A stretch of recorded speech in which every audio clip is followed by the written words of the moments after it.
সমস্যা নেই সরো ইয়াল্লা এর ভিতর তো এখনো নাল আছে ডিমের নাল এটা না একদিন লাগতো ফুটতে না মোট এই যে দেখছো এটা কিন্তু বের হইতে চেষ্টা করছে আমি যদি ঠোঁটটা বের করে দিতাম তাহলে বাচ্চাটা বাচ্চা যেত বাচ্চা বুড়া বাচ্চা বুঝে তোরা খালি রাতকা দেখছি আমি ঠোঁটকা এটা বার করতে পারলে ভালো লাগে। এটা কি আছে আমি কি জানি দেখছেন এই যে এটা কি আছে চিনাস মরলো কেন এটা বার হইতে পারছে না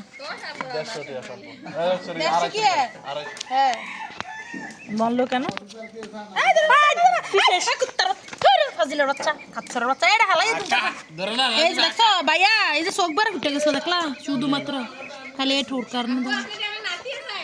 কারণ কি বেরোলো না এটা শক্তি দিয়ে এটা ভাঙতে পারে না আর কি তো তুই ভেঙে দিতি আমি তো এখন ভাঙতাম এটা ফেলে